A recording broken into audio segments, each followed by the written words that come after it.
Okay, we've all heard the old saying, sticks and stones may break my bones, but words will never hurt me.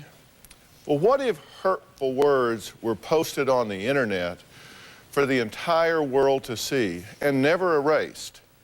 It's being called e-vengeance, bullycide, or cyberbullying, and it is on the rise and out of control. In the old days, bullies attacked on the playground. Now they attack online. Cyberbullying is a growing menace, which schools have trouble controlling. On this message board, kids write about who they hate or who they think is pregnant or has an STD. John Halligan believes depression from cyberbullying contributed to his son's suicide at age 13. 17% of girls said they had bullied someone online. She was basically calling everyone whores and sluts and hoes. I had like 300 emails saying that I was a whore and everything. Cyberspace is the new venue for the schoolyard bully. Well, it's a story that's made national headlines. 13-year-old Meier committed suicide after being bullied online by who she thought was a teenage boy.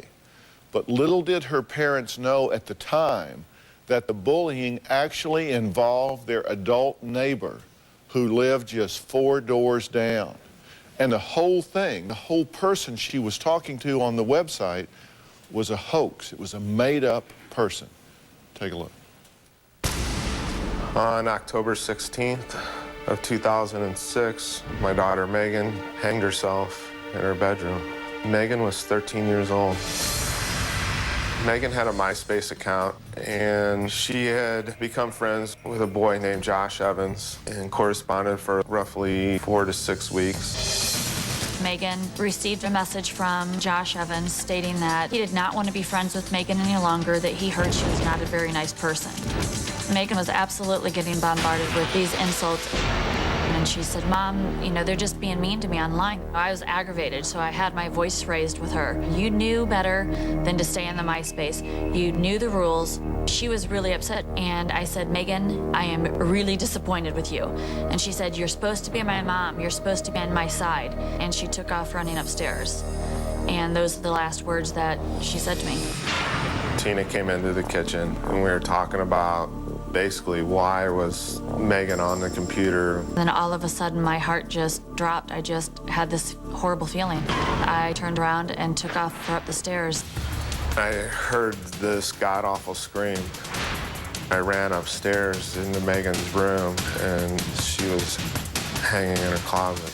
I grabbed Megan in one arm, and she had a belt around her neck, and it was really tight, and I couldn't get it off. So I grabbed Megan and picked her up with one arm, and I grabbed the whole closet organizer with the other arm and ripped it all out of the wall to get her down. Tina called 911.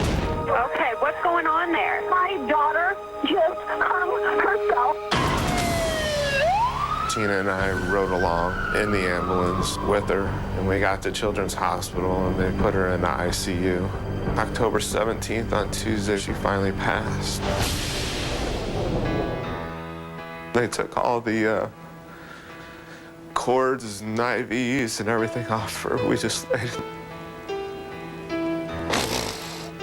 laid in the bed and held her. It's just the most horrible feeling that I've ever felt in my entire life.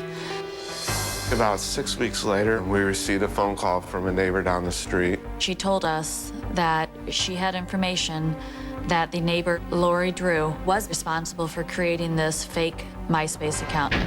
Megan had known her daughter since the 4th grade. They'd spend the night at each other's house. Lori Drew and her daughter, they created this MySpace account as a joke. They wanted to find out what Megan was saying about their daughter. Lori Drew confessed in the police report that that's why she created this Josh Evans account.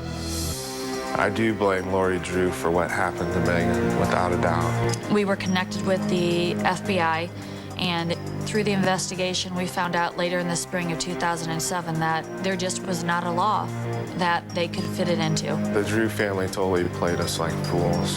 It is cyberbullying to the 10th degree. And the fight to me now is to fight for justice, for the laws to change. This is not just things that you see on TV. Megan was a real person, a real girl with real dreams.